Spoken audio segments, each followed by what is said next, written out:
Good morning, good evening, good afternoon, family. We are back for another episode of Tech Niche Tips, and I can tell you, your boy is happy today. I mean, we've had some great interviews this past month. So I want to thank you guys for rocking with me. By the time this video comes out, we would have 500 subscribers, and we just started in January. I mean, I'm blown away by all of the love, support. It means a lot to me.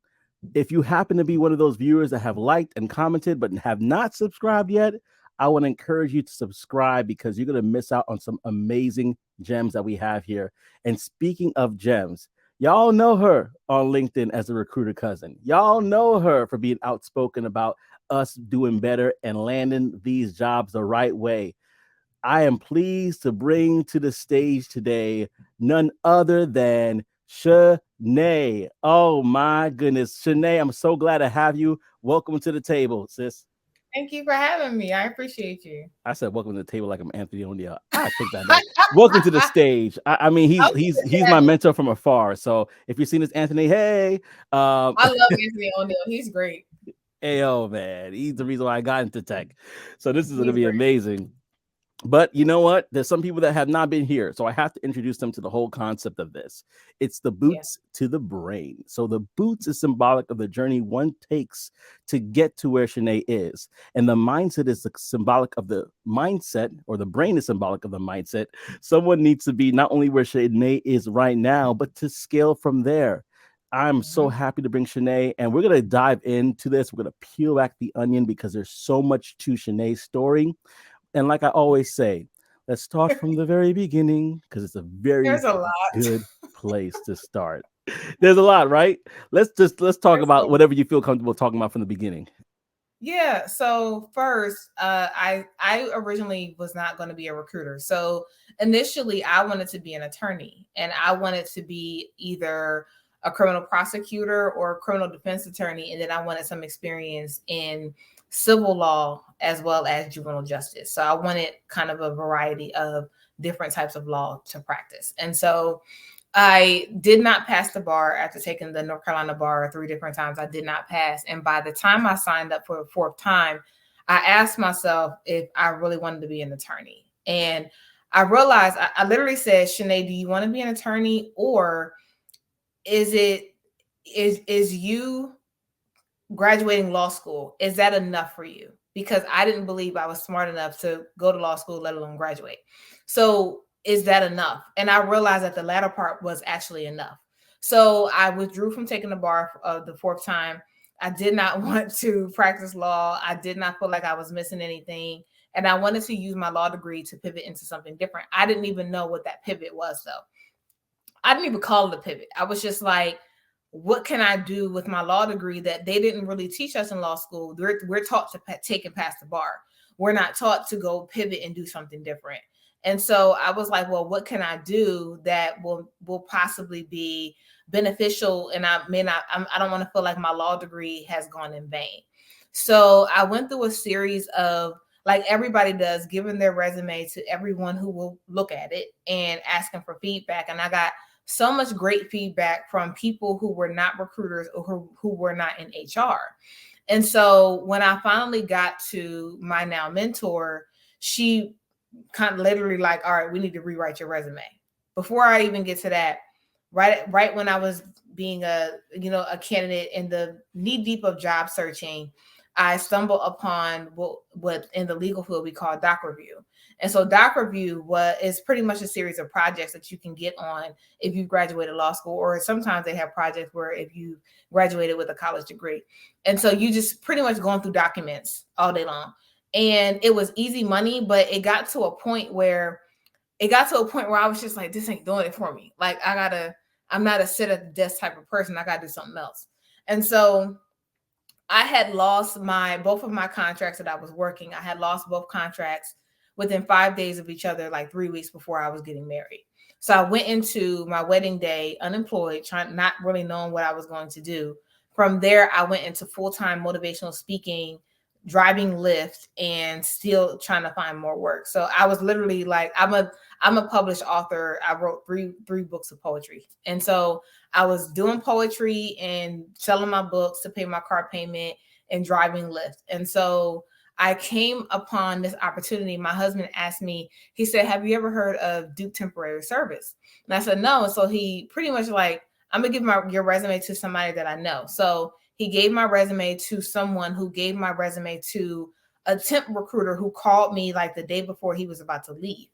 And so as he was vacating his role, he gave my resume to one of the temp recruiters who was still there. She called me like a couple days later and she presented this opportunity with me to come work for Duke. So I was like, cool, like I'm excited, like I'm hyped.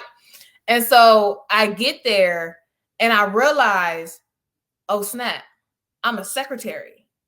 So this temp role that was supposed to be, that was for 6 weeks, is a secretary in Duke's law school in the law clinic. So I immediately I had a very humbling moment. I was like, "Shanae, you are not too good for this job." And I was like, "Shanae, you better not cry. You better suck it up." And I remember like holding back tears because I couldn't believe that I was a secretary in a law school with a law degree. And so I sucked it up. I did my job flawlessly. And I even got a chance to do some legal work for one of the professors because I had a law degree. I finished that assignment and went straight into 2 weeks later, I went straight into Duke Talent Identification Program, which is Duke Tip. And so that's where I met my now mentor who ripped my resume up. She rebuilt it. And she asked me, she said, "Do you want to learn how to be a recruiter?" And I was like, "Sure." I was like, "I ain't got nothing else to do, so why not?" So she literally taught me about the ins and outs of the candidate experience and why a candidate's urgency is really important. And she said, "Shanae, the reason why I taught you the candidate experience that way is because you were a candidate. And so you understand the personal aspect and the hits that you take when you get those rejection letters and you need that yes, and you need that email or that phone call. You know what that really feels like. And I knew you would fall in love with this profession." She was right. So she literally like, she went on vacation. She threw me to the wolves in many meetings. I had to run meetings on my own as a temp. She was like, "I know you can handle it. I believe in you. So I'm gonna give you these types of tasks and you're gonna succeed in it." And she made me succeed. I went from that to pivoting into my full-time role as a junior recruiter on the healthcare side of Duke. So within 2 months of her breaking my resume down and us rebuilding it, I had a full-time job as a recruiter within 2 months of that. So she taught me how to be a recruiter. I took those tips and took that to my first full-time job as a recruiter on the healthcare side of Duke. I did that for about almost 2 years. I was then like, I had a lot of recognition of, a couple of times where I had filled the most positions out of any recruiter at Duke. So, or within our department. So I was really like happy that I was able to gain some notoriety with the skills and tips and tricks that she had taught me. And so I got an email saying that, this company was looking for recruiters. And I was like, okay. And I got it from LinkedIn. So I hit the link. It took me to the website. And then I pivoted from healthcare into big tech. So I started, when I got into big tech, I started to really explain the difference in why you should negotiate your salary based on total comp versus base salary. And I started to understand certain things that you don't learn in higher education and in healthcare that you do learn in tech. So I started to teach specifically the Black community why it's important to know every aspect of your salary package, because we're not taught certain things. And so I wanted to be able to give my community, access to certain information that we wouldn't otherwise have access to because we just don't have the access.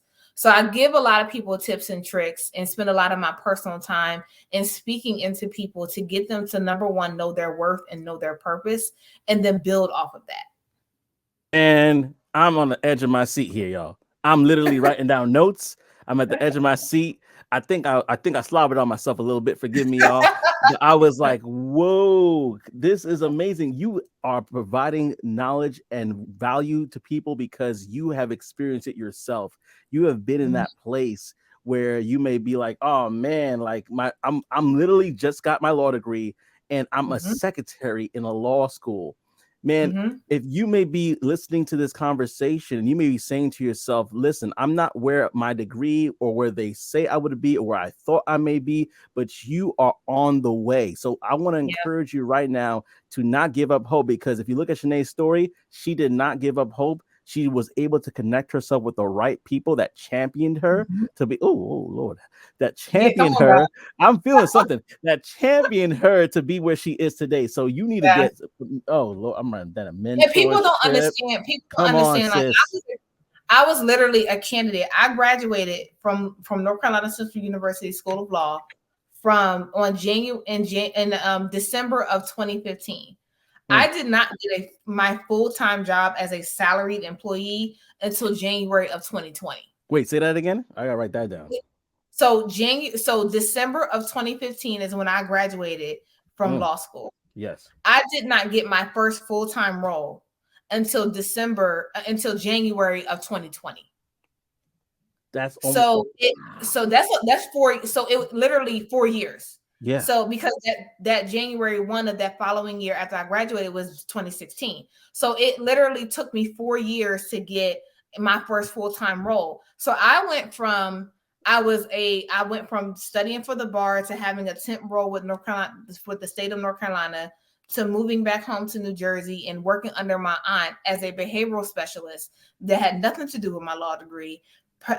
At the same time, studying for the bar, not passing the bar, and then Mm. having to relocate back to North Carolina for my as I was planning on getting married. My husband actually brought me back to North Carolina. That's how I got here.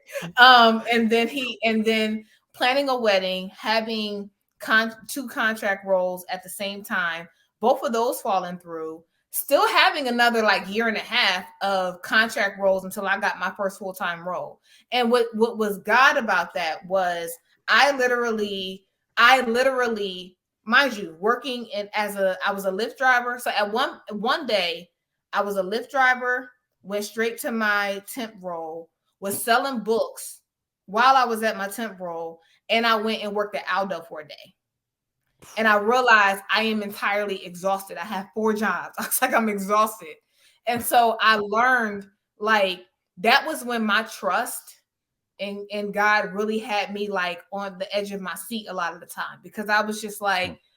I just kept saying, like, God, I need, like, it has to be more to this. I have Mm. to, there's no way I went to law school for no reason. And so Mm. literally 2 months before the pandemic hit is when I got my first full-time role and we went remote. Mm. Had I not gotten it then, had I gotten it before and did some shortcuts or whatever it is that I needed to do, I could have very well been laid off and been back to square one. But Mm. I literally 2 months, and maybe 2 months and about a week or two before the pandemic hit is when I started my role. And I was literally like, God, I would have never been able to drive Lyft and be in a pandemic. I literally said to my husband one day, like, how could I have driven Lyft in a pandemic? And that wouldn't have happened. Mm. So I was just I posted something on LinkedIn a couple days ago where I said, somebody said I talk about God too much. Prepare to be sick of me. Because Yep. Yep. because unless you understood Mm. some of the tears that I cried in that process and some of Mm. the levels of frustration that I was under, you will never understand why I talk about God as much. Yeah. So I was in a very much in a space of a need and an urgency that unless you were in that need and that urgency as a recruiter, you will never understand what the candidate feels like. So So good. there are times when I'm up in my bed on my phone answering people, and it doesn't bother my husband because he understands that's a passion of mine. He also understands where I was. Mm. So until you understand the level of the urgency of the candidate and the frustration that it brings a candidate when they are ghosted, when you do not follow up with them, or when you make them feel like they don't matter because they're the candidate, you Mm. will never be able to be a good recruiter. So Mm. for me, like, my mentor taught me not only about the candidate experience, but she was like, Shanae, you'll understand the candidate experience a lot better when you put yourself there. Mm. And so every single time I talk to somebody, I always tell them my motto is I will never forget what it feels like to be a candidate ever, because I know what that feels like. So until you understand that you could very well be talking to somebody off of their ledge, you could very well be saving somebody's life. And if you and having the understanding that you are the liaison between the candidate and the company, you'll never know what it feels like to be a really good recruiter unless you understand that. Wow. Listen here, y'all. Did y'all hear what? Y'all hear what Sinead just said? She's not thinking about job. She's not just thinking about people as candidates. She's thinking about saving lives. She Yeah. is basically operating as Sinead Private Ryan right now, going into the Yeah. battlefield of life and rescuing people from their situation, from their circumstances, and bringing Mhm. them to a place of safety. Y'all, listen, if you are finding value, we're only, what, 15 minutes in? If you guys are finding value in this conversation right now, I want you to like, comment, and you need to subscribe. I'm going to put Sinead, and of course, you're cool with this, putting your LinkedIn in the Yeah, description. yeah, I yeah, always of want to ask. course. Oh, I'm gonna Yeah. put her LinkedIn in the description because y'all could reach out to her. Y'all, a lot of people coming to me. My LinkedIn, my YouTube, my Instagram, my TikTok, all that. I'm gonna drop everything here. I love to promote the people that are on my show. I have no problem doing Yeah. that because this is what it's all about. Like there's people that talk to me and they ask me questions, or better yet, I'll say like this. I've seen people complain about how hard it is to get to tech, land a job, whatever. It is hard. It's not easy, but it's worth it. But it's worth It's it. I it almost is. lost my child. Like literally, my child was born in our car on the day I was supposed to have an interview. Mm-hmm. And I opened the door and I see the baby there. And my wife's Oh, like, we're 3 minutes away from the emergency room. I told the story the other day. And it wasn't, and it literally in that moment, I'm managing this. We have 5 kids at home. My mother is watching the kids. The 30 doctors are asking me questions about my wife, and and there's a lot of things going on. But you gotta say, God, give me strength right now, and you need to yeah, arrive in the moment and be present absolutely. and do your best and nail it because there are lives in the balance. That's how Absolutely. I feel. And so if you need if you feel like you can't do it, look at Sinead's story. Even look at my story, but look at what Sinead just said and realize you can do it. I believe the only Mm, time you fail is when you give up. come on now. That's it. That's the only time you fail. Like That is. I do not take no for an answer. Mm, And I also don't, I'm a proponent in being yourself in every room you walk in. So for me, for example, when I walk into a room, I command the attention of the room. Why? Because I'm supposed to. mm, If you are insecure by my presence in a room, that is an insecurity you should nurse, not me. Everybody should have that kind of power. And don't get me wrong, like I didn't get that yesterday. Like it took me years to feel that way. And yeah. it got to a point for me where I literally said, if nobody else is gonna feel that way about me, I'm gonna feel that way about me. Mm-hmm. I'm my favorite, like I said this the other day, I'm my favorite person. And I'm my favorite person because I have to like me first. Mm, So if you don't like you or anything that you do, you can't convince other people in an interview that you're the best person for that job. So mm. I always Whew. tell people if you don't know why you deserve the job, why do you think you're gonna go into an interview and convince somebody else the reason why you deserve Ooh, the job? I felt that in my back. Ooh, Lord. Keep going. Keep going though. Mm. I mean, like genuinely, like Wow. if you don't believe you, why do you think other people should? So I tell people all the time, we can give you tips and tricks as recruiters and motivational speakers, career coaches, resume writers. We can give you tips and tricks until we blow in the face. When you walk into that interview, that's your time. Mm. And if you can't sell yourself, nobody else is going to be able to convince you to do so. So I Look, sorry. I mean, no, I go ahead. really don't like to interrupt my guests, but I just want to piggyback on that real quick. I have so many people that talk to me about their interview process, and they're basically kind of like, man, there's multiple interviews you have in tech, and they're like, man, I got through the first one, I got through the second one, but I didn't make it to the third. I'm like, well, did you just like give up? And what I mean by give up, did you not bring your authentic self to every interview that you had? Because if you decided that I made it at number 4, you're gonna lose. If you decided I made it number 2 because you just happened to go through the video interview and you decided like I'm gonna bring your authentic self to each and every one of those. That's all I gotta say. Go ahead. I'm sorry. I mean, in the tech role that I'm in now, I went in my interviews like this. And I literally, honestly, I did it on purpose. I literally, everything that I preached at my last job, I was like, I'm gonna put this to the test. I'm gonna see if I can actually go on my interviews as me. Right. So everything from if the question was, well, what did you do in this situation? I literally in my answers, I was doing this, I was doing all of that. I was like I was doing all of that just to see if me being myself and me actually giving you an illustration of how I work through things, if that's enough and if that's actually accepted. And if the answer is yes, great. If the answer is no, great. Either way, I'm not going to change who I am. So whether you like it or not, I'm going to be me at all times because I don't believe in the idea of code switching. Yeah. Because my thing is, you don't change who you are to make me comfortable. So why would I change who I am to make you comfortable? Speak on it. Wow. Speak on it. So I have a very graceful approach to how I do certain things in a very respectful way, but I also demand a certain level of respect. There is a level of respect and tone that you have to use with me because you deserve and demand the same thing. So whether I am an entry-level employee from the janitor to the CEO, I believe in every single person has a level of a boundary of respect that they deserve and that they demand. And if you don't want to give that as a leader to an entry-level employee and vice versa, then we don't need to work together. So I wanted to test that in my in more recent interviews that I had to kind of see if that would work, and it did. So I was just like, okay, well, part of that has to do with the confidence level when you go into an interview. Part of that has to do with I am absolutely going to be myself regardless of how you feel. So you can like it, love it, or lump it. But I'm just going to be, I just feel like, and I believe in my heart of hearts that if I put a mask on in an interview, that means I'm going to have to put my mask on the day one.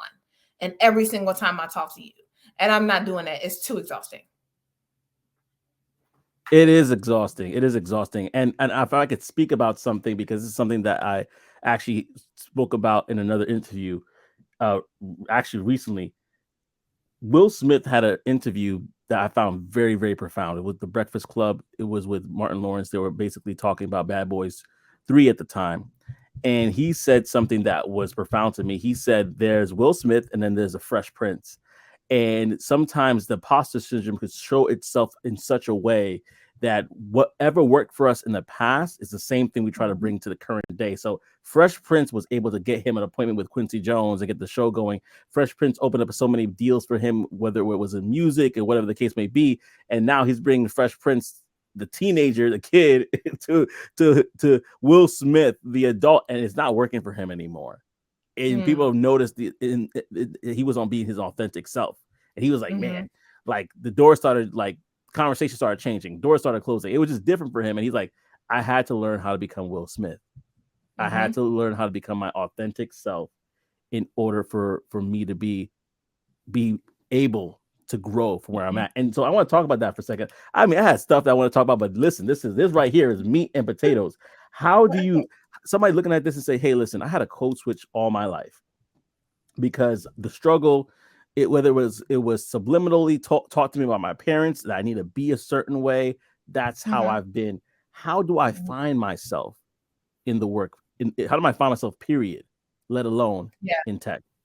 Yeah, sure. So whenever I get that question or a question similar to that, I always tell people first to pay attention to others. And here's what I mean.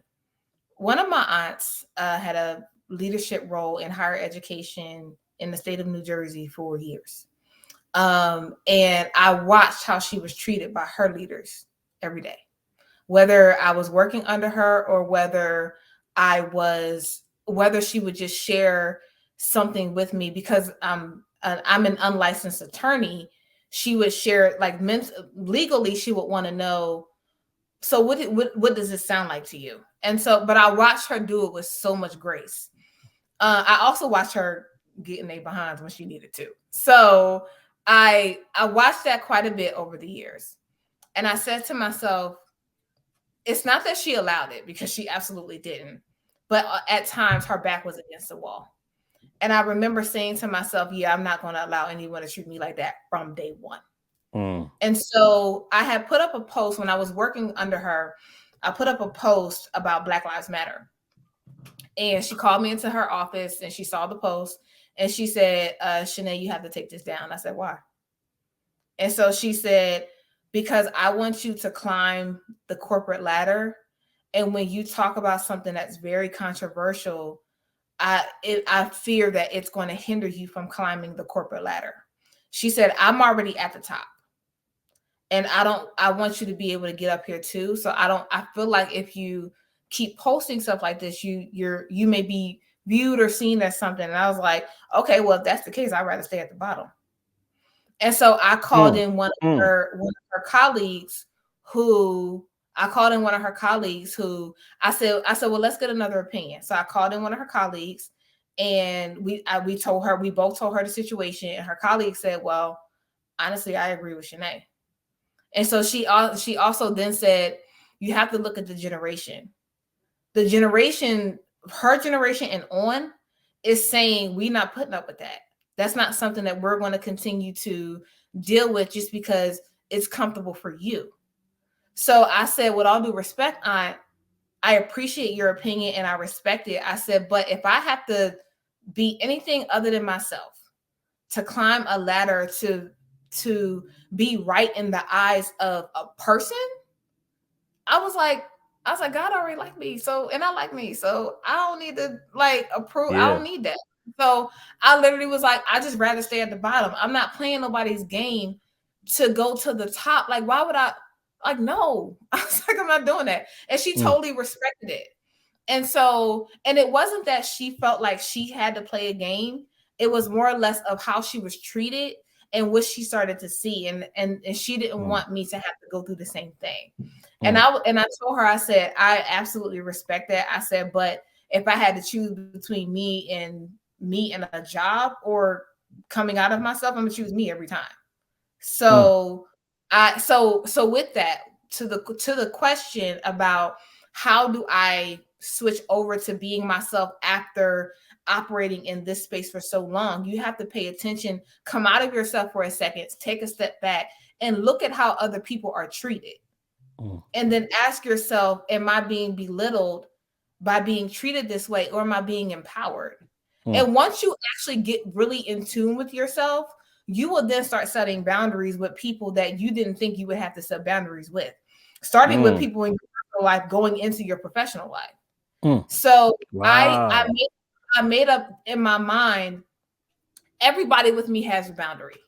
The only person that does not have a boundary, only two people, entity is God. Second person is my husband. Everybody else got a boundary. Everybody, no matter how close you are. Because I am about protecting my mental health and my peace first. So I deal in seasonal depression. Because I know that about myself. I protect my mental health first, regardless of who you are. It honestly doesn't matter who you are unless it's my husband. My husband does not contribute anything bad to my mental health. So he doesn't have a boundary. Everybody else, though, if I disagree with something, you got a boundary. And it's not that you can't disagree with me. It's I need time. And my boundary is, let me take a step back and think about what you said, so I'm not offended. So let me think about it first, and then I'll get back with you. So my boundary is, regardless of who you are in my life, there is a certain space or a line that you cannot cross with me. And part of that is because there is, again, going back to that level of respect, there is a level of respect that I demand. So another example, in my professional life, I had a hiring manager one day who actually asked me for more candidates to be sent over to their requisition. And so I said, well, I sent you candidates. I literally was like, well, you have candidates. And so he was like, well, I want to see more candidates. And I said, well, what's wrong with the ones you have? Because in my mind, I'm thinking people who can see the profile on their end can see that they've been sent over to you. If it's been sitting in that status for so long, they're going to wonder what are the next steps. And so I said, well, you have people. So why do you need more? And so I'm a firm believer in, I've sent you these people. Before you want anybody else, you need to go through these people. And I'm not sending you no more until you go through these people. So he asked me for more people. I told him no. He said, well, so you mean you're not going to send me more people even though I asked? I said, you're absolutely correct. I've done my job. My job is to send you the qualified candidates that meet your qualifications that you laid out in this job description. Your job is to then go through those people that I sent you and mark them however you want to mark them to determine if you want to move forward or if you don't want to move forward. Until you do that, you will not get any more candidates. And for me, I followed up to tell my supervisor exactly what I said to him. Just so you feel like you need to go and tell on me, I'll tell on myself. That's right. So I told my supervisor, and she was like, "No, you're right." Same example. Had another example where I had a hiring manager who there were 2 different interviews, one in the morning, one in the afternoon. The interview panel consisted of 1 white man, 3 white women, and the candidate was a white woman. Next in the afternoon was 1 white man, 3 white women. Candidate was a person of color of Indian descent. So of course I'm sitting in on both of these interviews. In the morning, everybody chopping it up, excited. Oh my gosh, right? Everybody relating to it. In the afternoon, all of a sudden, ain't nobody paying attention but the hiring manager. And now I got a problem, right? So not only are y'all not paying attention, but I'm the HR person sitting on the call and you doing this in front of me. Cool, no issues. After both the interviews were done, the hiring manager asked me, he said, well, Shanae, what's your feedback? I said, are you sure? They weren't ready. They weren't ready. Yeah, I said, are you positive? He was like, yeah. I said, listen. I was like, dog. I was like, are you sure? Because I'm going to tell you the truth. And so he was like, yeah. I was like, all right, cool. Check this out. I said, and I literally, all right, cool. Check this out. I said, listen, the reason why my camera is off is for a couple reasons. I said, one of those reasons is I am currently still recruiting. So if my camera is on, I'm distracting the candidate who's actually interviewing. So my camera's off. I said, I also need to listen to the candidate's phone voice because I need to understand if the candidate can do business over the phone because we are in this virtual space. What we're doing here is a phone call. This is not in person. Just because we can see each other don't mean it's in person. So I need to understand that for this leadership role, can this candidate actually do the job that they're being called on to do? I'm also paying attention to all y'all. I said person A, person B, and person C. Persons A and B, y'all 2 are on y'all phones because y'all looking down. So y'all look like y'all talking to each other. Person C, you are shifted this way. So you looking at another screen. So you don't even look like you paying attention. The only person that's paying attention in here is the hiring manager. So everybody stopped. Hiring manager says, is everybody paying attention?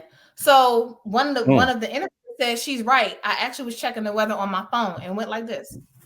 And I said, so because she was not given a fair interview, she needs to be interviewed again. I sent a follow-up email. I copied my supervisor because, again, I will tell on me. On myself, yeah. Before you have the opportunity, I will tell on me. So I copied my supervisor to tell her, here is what I said. Here's what I told them to do. And granted, none of those women got hired, but it was the principle of it all. There is a certain boundary with me that when you are working with me, there is a certain level of respect I demand in all aspects. And actually you should respect that versus being able to walk all over me and it's okay. Because lies are in the balance. Yep. Sorry. Yeah. Go ahead. So that's how you go from learning how to be one way versus then now you have to take a step back, step outside yourself and pay attention. Like really pay attention to how people are talking to each other, your surroundings and every aspect of how people talk to you. So you can understand how you're being treated and then you can change it that way. I can see clearly now. I can see clearly now. The truth is coming out. Justice is coming down.